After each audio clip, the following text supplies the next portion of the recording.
দাও দাও, তাড়াতাড়ি ভাত খেতে দাও, খিদেই প্রাণ একেবারে বের হয়ে যাচ্ছে তো। এই নাও, আজ তোমার জন্য ডিমের তরকারি রান্না করেছি। এই ডিম আর ভর্তা খেতে খেতে জীবনটা একেবারে শেষ হয়ে গেল। কতদিন হয়ে গেছে বড় কোনো মাছ খায় না। আল্লাহ আমাদের কপালে যা রেখেছেন সেটাই সোনামুখ করে খেয়ে নাও। অনেকের কপালে তো এটুকুও জোটে না। তা তুমি ঠিকই বলেছ, এই দুনিয়ায় এমন অনেক মানুষ আছে যারা আমাদের চাইতেও কষ্ট করছে। থু, এটা কোনো রান্না হলো? না হয়েছে নুন, না হয়েছে লবণ, খাবার একবারে মুখে দেওয়া যাচ্ছে না। এ কি বলছো তুমি? আমি তো খুব ভালোভাবে রান্নাটা শেষ করেছি। ভালোভাবে যখন রান্না শেষ করেছো তাহলে রান্নার এই অবস্থা কেন? বিয়ে হয়েছে 10 বছর হয়ে গেছে, এখনো তুমি কোনো রান্না শিখতে পারলে না। আমি তোমার জন্য একটা ডিম ভেজে নিয়ে আসছি, তুমি একটু বসো। হয়েছে, তোমাকে আর আধিক্যতা দেখাতে হবে না। আজ আমি আর ভাতই খাবো না। ধুর, মেজাজটাই খারাপ হয়ে গেল। হে আল্লাহ, কত কষ্ট করে মাছটা রান্না করলাম, আর একটুও ভালো হলো না। আজ আমার স্বামী না খেয়ে বাইরে গেল, আমার মনটা খুব খারাপ লাগছে। আজ বাড়ি ফিরতে খুব দেরি হয়ে গেল, আজকে মা খুব বকবে। না না, আর দেরি করব না, তাড়াতাড়ি বাড়িতে ফিরে যাই।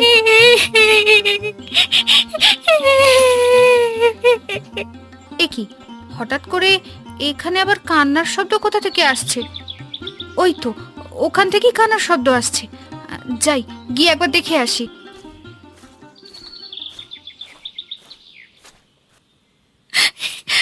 দয়া করো, দয়া করে আমাকে সাহায্য করো। এ কি, এটা তো একটা হাঁসের বাচ্চা। এই হাঁসের বাচ্চা তো দেখছি মানুষের মতো কথাও বলতে পারে। কি হয়েছে তোমার? এখানে কি করছো? আমি আমার বাবা মাকে হারিয়ে ফেলেছি, তুমি আমাকে সাথে করে নিয়ে যাও, আমার খুব খিদে পেয়েছে, আজ 2 দিন হলো কিছুই খাইনি। এ কি বলছো তুমি? আমি তোমাকে সাথে করে কোথায় নিয়ে যাব? তুমি আমাকে সাহায্য না করলে আমি একা একা এই রাস্তার মধ্যে কি করে থাকবো বলো তো? আচ্ছা ঠিক আছে, তুমি আর কেঁদো না, আমি তোমাকে আমাদের বাড়িতে নিয়ে যাব। তবে আমার মা খুব গরিব, আমাদের বাড়িতে বেশি খাবার নেই। আমি বেশি কিছু চাই না, একটু খাবার আর একটু ভালোবাসা পেলেই হবে।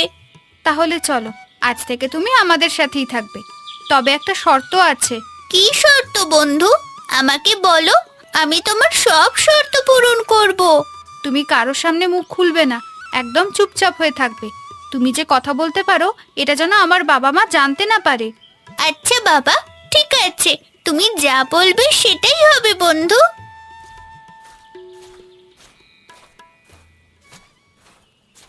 মোড়ল মশাই, আপনার বাড়ির সব কাজ শেষ করে দিয়েছি, পেছনে বাগানটাও খুব ভালো করে পরিষ্কার করেছি। কি রে, এত তাড়াতাড়ি কাজ শেষ করলি কি করে? নিশ্চয় জায়গাটা ভালো করে পরিষ্কার হয়নি, সব সময় শুধু ফাঁকি দেওয়া। না না, আমি ফাঁকি দেইনি মোড়ল মশাই, একবার গিয়ে দেখুন না, বাগানে কোনো আগাছা নেই। হয়েছে, আমাকে এখন আর বাগানে যেতে হবে না, এই টাকাটা রাখ। এ কি মোড়ল মশাই, আপনি তোমাকে বলেছিলেন 100 টাকা দেবেন, এখানে তো মোটে 50 টাকা রয়েছে। এই 50 টাকা দিয়ে আমি কি করব বলুন তো? বলি, তোর মাথাটা কি গেছে? এই সামান্য একটা বাগান পরিষ্কার করতে আমি তোকে 100 টাকা দেবো? গরিব মানুষকে ঠকাবেন না মোড়ল মশাই, আজ এই টাকা দিয়ে আমাকে বাজার করে ঘরে ফিরতে হবে। আমি আর 1 টাকাও দিতে পারবো না। যা, এখন এখান থেকে চলে যা, তোর মুখও আমি আর দেখতে চাই না।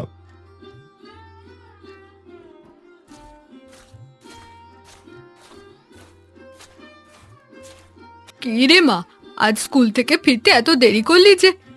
আরে কি, তোর হাতে হাঁস কোথা থেকে এলো? আর বলো না মা, স্কুল থেকে ফেরার সময় এই হাঁসটাকে পেয়েছি, খুব কাঁদছিল, তাই তো সাথে করে নিয়ে এসেছি। হাঁস তো নিয়ে এলি, কিন্তু ওকে কোথা থেকে খেতে দিই বলতো? আমাদের ঘরে তো চাল ডাল কিছুই নেই। ঘরে যা আছে তাই খেতে দাও মা, ওই তো গতকাল রাতের বাসি পান্তা ছিল, ওটাই হাঁসটাকে খেতে দাও। আচ্ছা, বেশ বেশ, তুই হাত মুখ ধুয়ে আয়, আমি হাঁসটাকে খেতে দিচ্ছি। বাবা কোথায় মা? বাবা এখনো ফেরেনি? আর বলিস না, আজ তরকারিতে নুন একটু বেশি হয়েছে। তোর বাবার সে কি রাগ, রাগ করে সকালবেলা না খেয়ে চলে গেছে। তুমি তো একটু সাবধানে রান্না করলেও পারো মা, বাবা সারাটা দিন কত পরিশ্রম করে, আজ বাবা নিশ্চয়ই না খেয়ে কাজ করতে খুব কষ্ট হচ্ছে। হয়েছে হয়েছে, তোর আর বাবার হয়ে কথা বলতে হবে না, তুই হাত মুখ ধুয়ে আয়। যাচ্ছি মা, আমি হাত মুখ ধুতেই যাচ্ছি, তবে যাওয়ার আগেই হাঁসটাকে কিছু খেতে দিই। তুমি বরং আমার খাবারের ব্যবস্থা করো। বাহ, কি সুন্দর সংসার তোমাদের। তোমার মা তোমাকে কত ভালোবাসে মুন্নি। হ্যাঁ গো জাদুর হাঁস, আমরা গরিব হলেও আমাদের সংসারে সুখের কোনো কমতি নেই। তুমি একটু দাঁড়াও, আমি তোমার জন্য ঘর থেকে খাবার নিয়ে আসছি। না না, এটা একদম ঠিক হয়নি। মোড়ল মশাই আমাকে বড্ড ঠকিয়েছে। সামান্য 50 টাকা দিয়ে আজ একটা ভালো মাছও কিনতে পারলাম না। ছোট্ট একটা পোনা মাছ কিনে বাড়ি ফিরে এসেছি। যাই, যা ভাগ্যে আছে তাই তো খেতে হবে। মুন্নি, ওমা, কোথায় গেলি রে তুই? এই দেখ, বাবা চলে এসেছে। বাবা, তুমি এসেছো? আমি সেই কখন থেকে তোমার জন্য অপেক্ষা করছি। শুনলাম সকালে নাকি মার সাথে খুব রাগারাগি করেছো। কি আর করবে, সব রাগ তো শুধু আমার সাথেই দেখাতে পারে। হ্যাঁ হ্যাঁ, এখন সব দোষ আমার। আর তুমি যে তরকারিতে নুন দিয়ে ভরিয়ে ফেলেছো সেটার বেলা কিচ্ছু না। হয়েছে বাবা, তোমরা থামো। দাও, বাজারের ব্যাগটা আমার কাছে দাও, আমি বরং রান্না বান্নার ব্যবস্থা করি। আরে বাবা, কত বড় ইলিশ মাছ! এত বড় ইলিশ মাছ তুমি কোথায় পেলে বাবা? ইলিশ মাছ? কি বলছিস তুই? হ্যাঁ, আমি তো ছোট রুই মাছের পোনা এনেছি। এ তো দেখি, এ তো সত্যি ইলিশ মাছ। কিন্তু আমি তো বাজার থেকে ছোট্ট একটা রুই মাছের পোনাই কিনেছিলাম। এ আবার কি করে সম্ভব হলো? এ তো একেবারে অলৌকিক ঘটনা। আমার মনে হয় দোকানদার ভুল করে তোমাকে ইলিশ মাছটা দিয়ে দিয়েছে। বাবা, এসব পরে ভাবা যাবে। আজ তুমি আর মা ঝগড়া করবে না। আমি এখনই ইলিশ মাছ রান্না করি। হ্যাঁ, ঠিক আছে মা, আজ অনেকদিন পর মনে হচ্ছে ভালো করে পেট ভরে খেতে পারবো। তোমরা সবাই খুব ভালো, আর তাই তো আমি সামান্য একটু জাদু করে মাছটাকে বদলে দিলাম। ধন্যবাদ বন্ধু, আমি জানি এটা তোমারই জাদু, কিন্তু মনে রেখো কেউ যেন কিছু বুঝতে না পারে। চিন্তা করো না, আমার কথা তুমি ছাড়া তো কেউ শুনতে পায় না মুন্নি। ফিসফিস করে কি বলছিস রে মুন্নি? কিছু না মা, কি আবার বলবো, আমি তো কিছুই বলিনি। আচ্ছা, যা তাহলে তাড়াতাড়ি রান্না শুরু কর। ওগো, ঘরে কিন্তু চাল ডাল কিছুই নেই। আজ কিন্তু বাজার করে এনো, খালি হাতে আবার ফিরে এসো না। তুমি চিন্তা করো না, কোনো একটা ব্যবস্থা ঠিকই করব। কিন্তু হাতে তো একদম টাকা পয়সা নেই। আজ মোড়লের কাছ থেকে কিছু টাকা বাড়িয়ে নিতে হবে। সাবধানে যেও।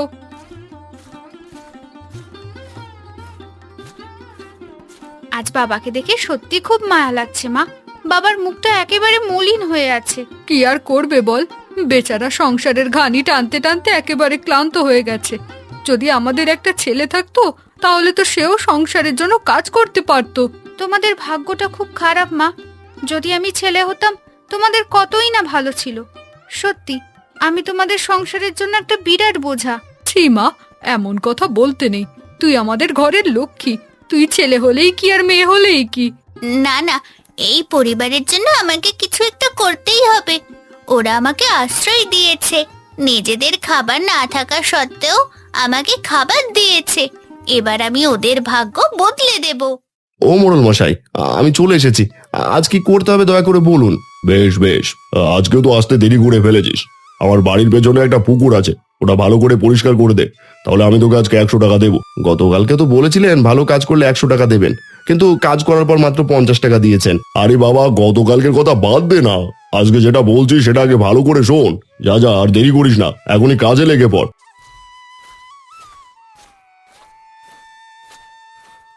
কাঁথাটাকে দিয়ে আজকে আবার ভালো করে কাজ করিয়ে নেব। আমার সাথে চালাকি ও কখনোই পারবে না। উফ, কি অবস্থা, একেবারে লতা পাতা দিয়ে ছেয়ে গেছে। না না, আমাকে আজকে ভালো করে পরিষ্কার করতে হবে, তা না হলে ওই মোড়ল আবার আমাকে টাকা দেবে না। বাড়িতে বাজার করতেও পারবো না। এ কি, এই থলেটা আবার এখানে কোথা থেকে এলো? হাতে নিয়ে তো খুব ভারী মনে হচ্ছে। একবার থলেটা খুলে দেখি ভেতরে কি আছে। না না, বাড়ি গিয়ে খুলবো। এখন থলেটা রেখে দিই, তা না হলে মোড়ল আবার ঝামেলা করবে। গিন্নি, আমার বড্ড ভয় করছে, জানি না এই থলের ভিতর কি থাকবে। আরে বাবা, ভয় পাওয়ার কি আছে? একবার খুলে দেখো, থলের ভেতর কি আছে দেখো।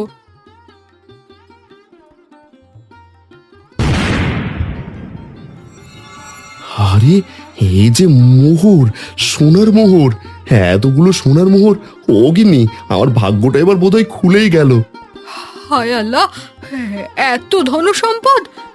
এটা নিশ্চয়ই অনেক পুরনো গুপ্তধন। বাবা, এখন আমরা কি করব?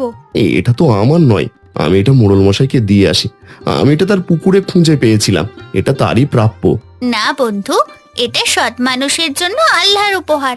এই ধন বহু বছর ধরে মাটির নিচে ছিল, এটা তোমাদেরই প্রাপ্য। আমি শুধু তোমাদেরকে খুঁজে পেতে সাহায্য করেছি। বাবা, তুমি তো এটা চুরি করনি, কাজ করতে গিয়েই পেয়েছো। এটা দিয়ে মানুষের উপকার করবে। তাছাড়া এটা মোড়লকে দিলে সে এটা নিজেই ভোগ করবে, কারো কখনো উপকার করবে না। তাই তো, এটা তো আমি ভেবে দেখিনি। মোড়ল ভালো মানুষ নয়, তুই একদম ঠিক বলেছিস। তাহলে এই টাকা একটা অপচয় করব না আমি। এই টাকাগুলো দিয়ে আমি গরিব মানুষকে সাহায্য করব। আমাকে বিদায় দাও বন্ধু, আমাকে এখন যেতে হবে। আমার কাজ এখানে শেষ হয়েছে। না বন্ধু, তুমি আমাকে ছেড়ে যেও না। তার মানে তুমি আসলে হারিয়ে যাওনি, আমাকে তুমি মিথ্যে কথা বলেছিলে। হ্যাঁ বন্ধু, আমি তোমাকে মিথ্যে কথা বলেছিলাম। আসলে আমি জাদুর হাঁস। আমার বাবা মা নেই, আর বাবা মা হারিয়েও যায়নি। আমাকে শুধু ভালো মানুষেরাই খুঁজে পায়, আর আমি তাদের ভাগ্য বদলে দিই। কিন্তু এখন তুমি কেন চলে যাচ্ছ বন্ধু? তোমাদের এখানে আমার কাজ শেষ হয়েছে। আমাকে আরো অনেক ভালো মানুষের কাছে পৌঁছাতে হবে, তাদের ভাগ্য বদলাতে হবে। তাই তো আমি চলে যাচ্ছি। তুমি ভালো থেকো মুন্নি। তুমিও ভালো থেকো বন্ধু।